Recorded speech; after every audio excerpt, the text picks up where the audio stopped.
Hey, what's up guys? Chase Christopher, and today I'm going to be doing a Q&A and giving a few things away as a celebration for hitting 50,000 subscribers on the channel. I'm pretty mind blown that this number is even existent. I know it's just a number, but it's wild to me. And so the other day I posted on the channel asking for a few questions. I feel like I leave a lot of unanswered comments, things like that, and so I figured I'd just do a quick run through of that, and then at some point I will let you know how to win a cooler and a couple cups. So keep watching and I'll tell you how to do that. So because I don't feel like I've really shared a whole lot about myself on here, I'm going to start with one question from Kyle. He asked, how did this all come about from the beginning of the journey to now, and what motivated me or inspired me to start creating the YouTube videos, and then are there moments where I struggle with ideas, or was it just more for the fun of it and the videos just took off? And so, yeah, thanks for the question, Kyle. I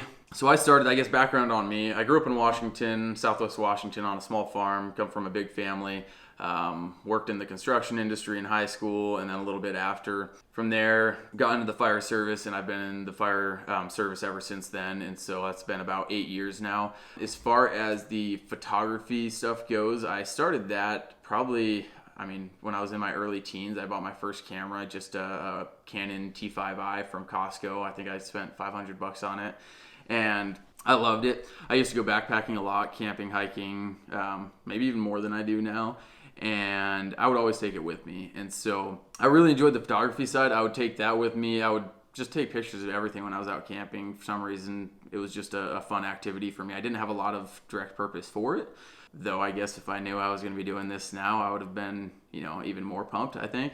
But yeah, so I did photography, all through that process while I was pursuing the fire service. And then like 5 years back, I got into the hunting industry a little bit. And so I did a little bit of freelance video work in that capacity, traveled around a bit.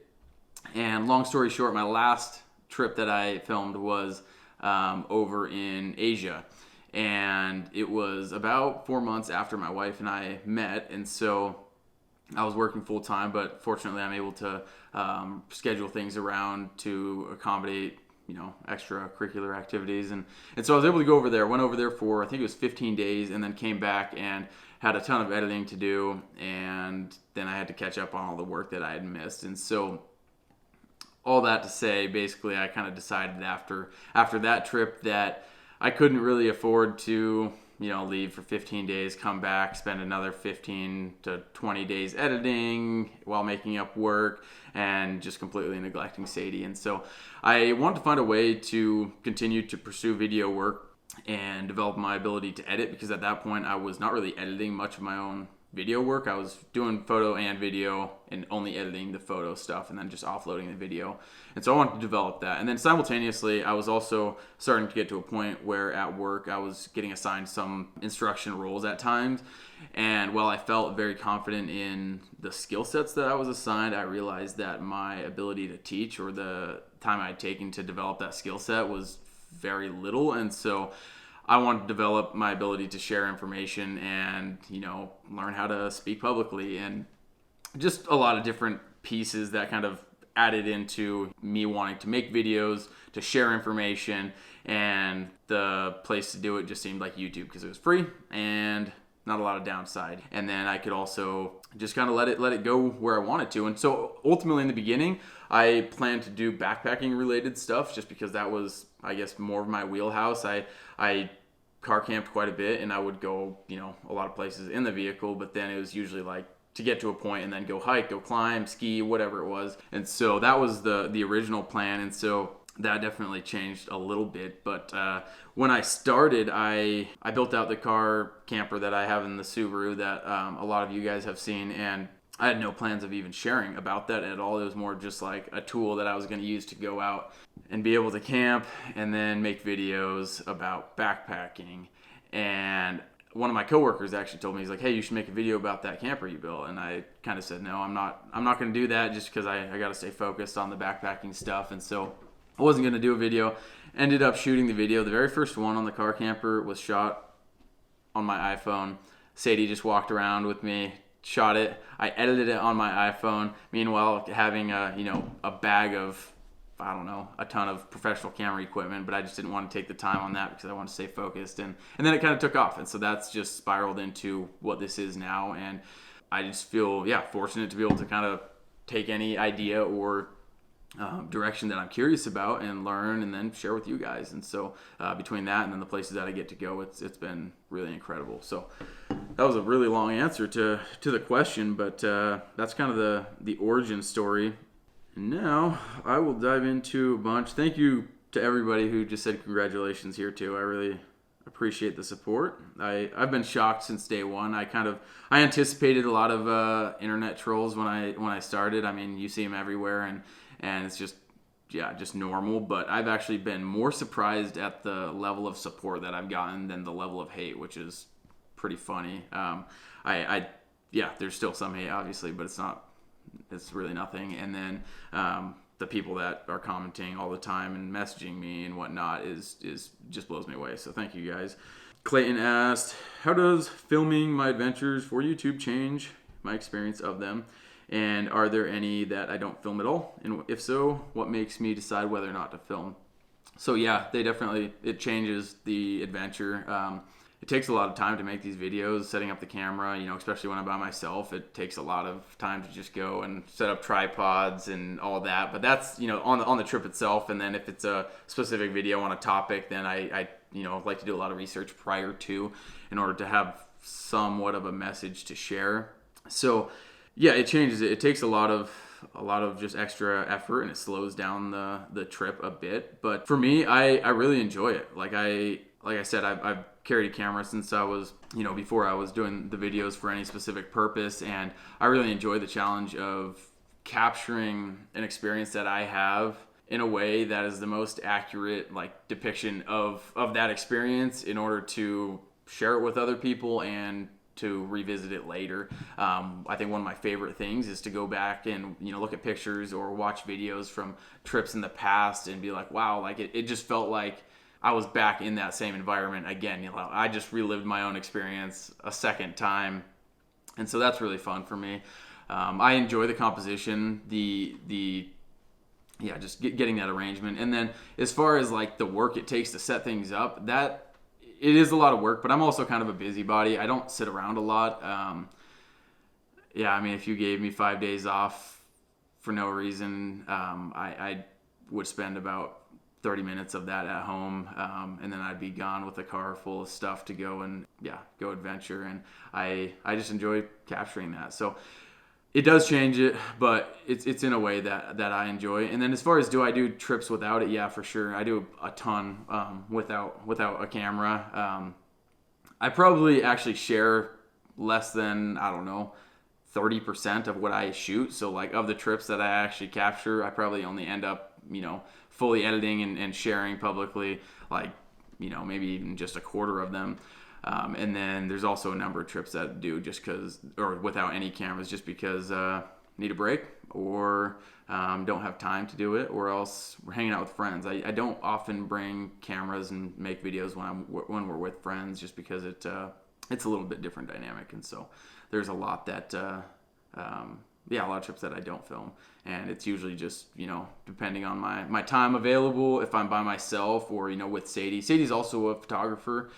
She works for an outdoor company as a photographer, and as well as doing wedding photography. And so fortunately she understands the camera stuff, and she puts up with my doing of all these video things, and she's really supportive there. So if it's just myself or her and I, then I'll do a video, and we have the time. Otherwise I probably won't. I'll just enjoy myself without it. Do I still have the same setup in my car that I had in a video a few years back? Yes. If you're talking about the very first video, no, I rebuilt it because people were asking for the design plan. So I rebuilt it in a way that would be more repeatable, and then 3D modeled it. Shared it on the website, roadtoridge.com. If you haven't seen that yet, that's my website where I kind of have a bunch of car camping related stuff. But yes, I still have that second version. So I remade that one, 6 months later after the first one. And that one's still in the car, and we use it quite a bit. So, do I find that places that I am going are more crowded these days? And have I ever gone somewhere that made me feel unsafe, and did I leave? yeah, I would say places are definitely more crowded. I don't know if it was COVID related or just social media in general. It seems like a lot more people are getting out. I guess I'm contributing to that.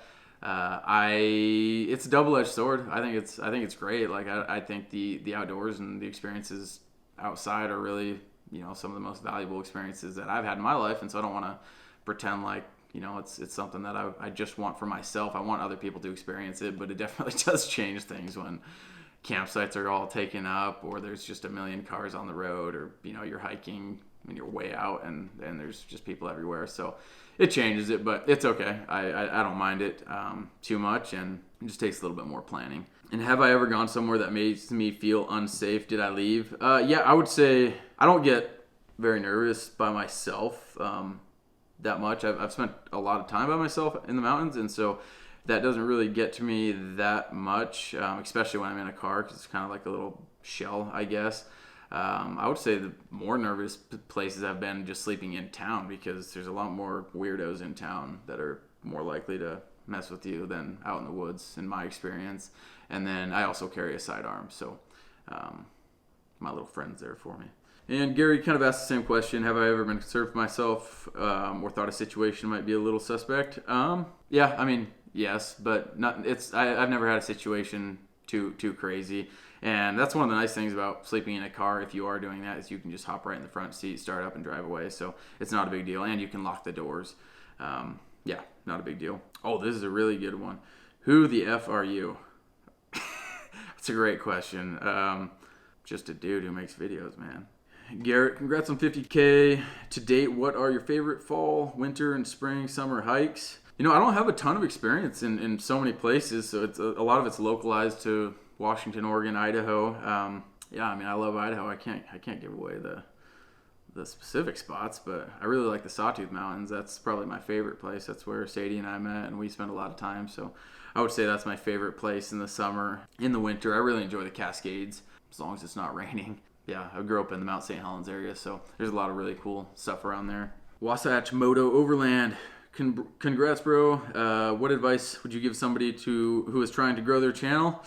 That's a tough one. I don't really know the specific answer for that one. I think for me, what seems to be working, and at least the feedback that I'm getting, is solve your own problems and share them with people. You don't have to be an expert, I've found. I think one of the things that was a big roadblock for me and for many people in the beginning is thinking that you have to be an expert, or that if you say some stupid stuff, people are gonna write you off. And I've realized that really all people care about is that you are a little bit ahead of them and that you can help them in some way, and that you actually care about what you're talking about. And that if you approach it that way and you're honest about your position, don't overinflate your experience or dramatize something, then people can relate to that and they'll connect. So I guess that's my answer, would be to solve your own problems and then share them in a way that's not inauthentic, I guess. Did I solve the window problem on the Subaru? So if you saw in one of the last videos, our Subaru got broken into. Sadie was down walking the dog before a photo shoot here in Boise, and somebody smashed out the window, snagged her purse, and then went to Walmart and spent $4,000 on our credit cards. So that was really cool. Yeah, I got it solved. I brought it in. They ended up replacing the window. They repainted the door because it got all scraped up from the glass, and then did a bunch of work. I was in a rental for a few days, but we're back, and Sadie got most of her cards replaced. We're still working on that. Fortunately, though, they didn't take her camera bag that was in the back seat, and so she, got done doing the police report, grabbed her camera bags, was still able to do her photo shoot, and then, yeah, so stole the cards in the wallet, and that was a bummer, but could have been a lot worse. Okay, quick break to give away a cooler. So, if you've been watching, you've probably seen at some point this cooler right here. Little Cordova soft cooler, whatever. I carry this thing pretty much every single day, 99% of the time when I'm going to work or on trips. I use this. It's just small enough, little compact cooler that can hold pretty much everything I need for a couple days at a time.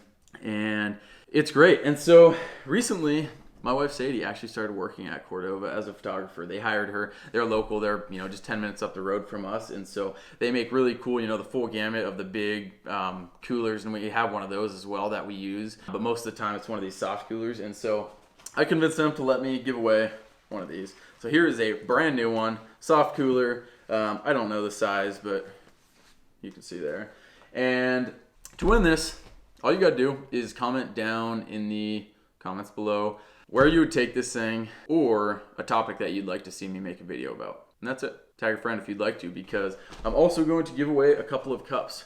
And they've got a few different styles, but here are two of them.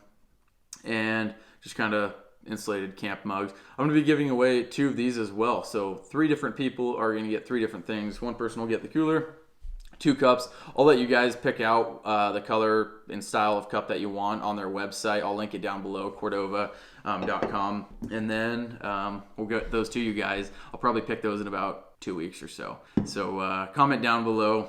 And yeah, I'm excited to give away a few free cups as a thank you for tagging along and supporting me. Anton said a long message, said thank you. He's a high schooler in Germany, loves the mountains. He's curious about the creative process and how I set up the camera and shoot things when I'm on the go. Yeah, the creative process is kind of interesting for me. Sometimes I kind of plan things out. I come up with like an outline, just like a bullet point list of things that I want to say or do. And then I try to hit those sporadically. To be honest, it's still a developing process. For the most part, I really like to just come up with, I kind of have an outline that I use to help identify the purpose of the video itself, the overarching purpose. And then inside of that, I just keep that in the back of my mind the whole time I'm making it. Maybe I'll make a video at some point on the process that I use, though it's nothing wild. I would say the biggest part of the process is just the repetition. Yeah, I'm just trying to keep practicing and developing. Stefan said, am I still fighting fire? If so, where? Yes, I do still work full-time as a firefighter on a ladder truck for a city in Idaho. Kaylin asks, if I got to choose anyone in the world to talk to for 1 hour, past or present, who would it be and why? Well, first comes to mind, Jesus would be pretty cool to hang out with for an hour. Have a lot of questions. And if you're talking more modern, like, yeah, I guess adventure interesting person, I would probably say Ernest Shackleton, the leader of the Antarctic expedition, the Endurance. And I've talked about it before, but the book Endurance is phenomenal if you have not read that. Really, really good book. Probably one of the most wild adventures ever. Yeah, I mean, just read the book. I'll link it down below, actually.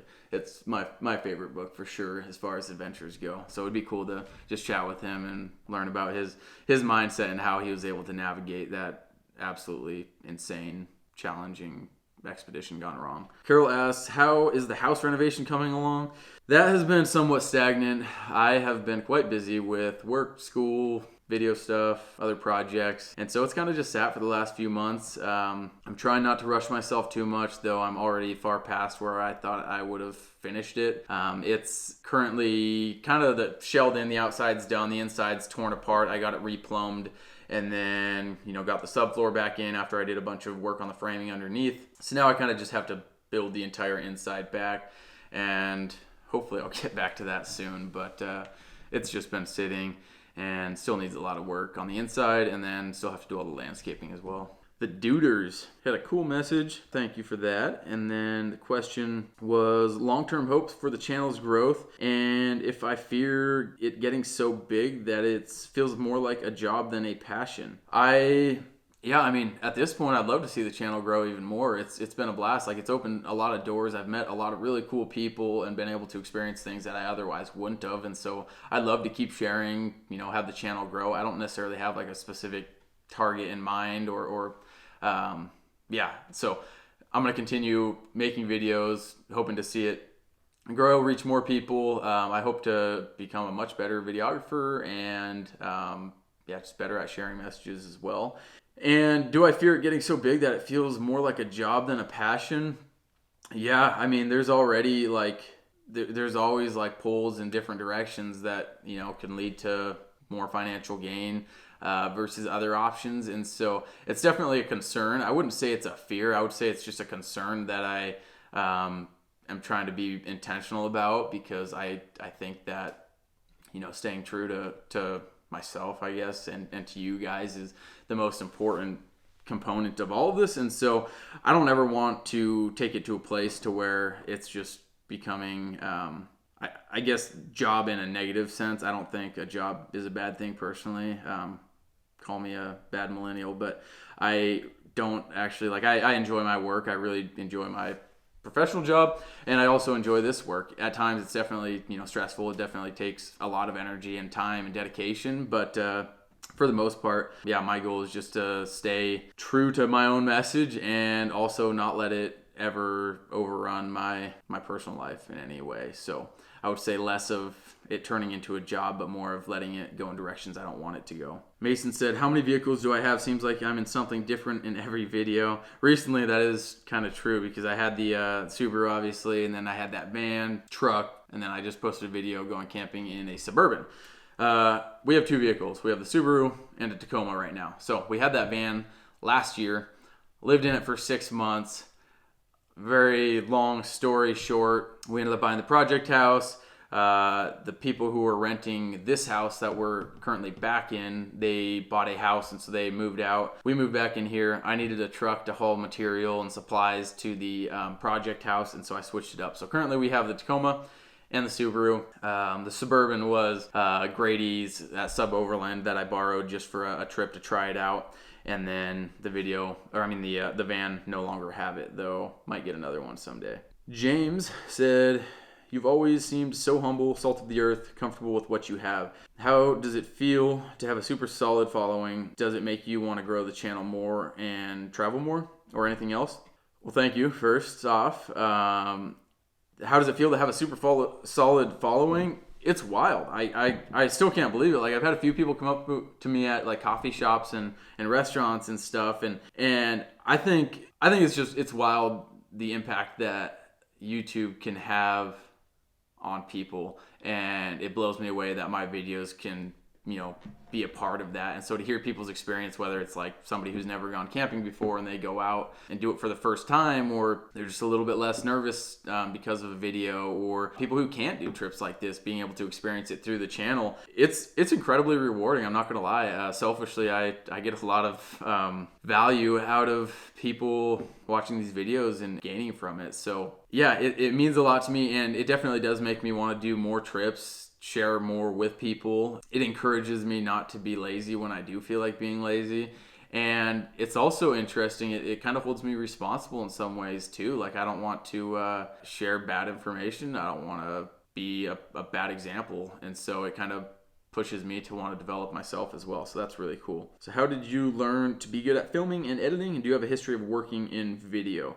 So I mentioned it earlier, but I had a camera for a long time prior to doing any video work. And that was, I was just practicing photography. Really didn't have any specific purpose, but I would just take it with me camping, hiking, all sorts of stuff. I did take a class in college on digital photography, but at that point I think I'd already kind of self-studied past the point that the class covered. And then other than that, it's just been a lot of YouTube, a lot of repetition, and then talking to people, asking questions.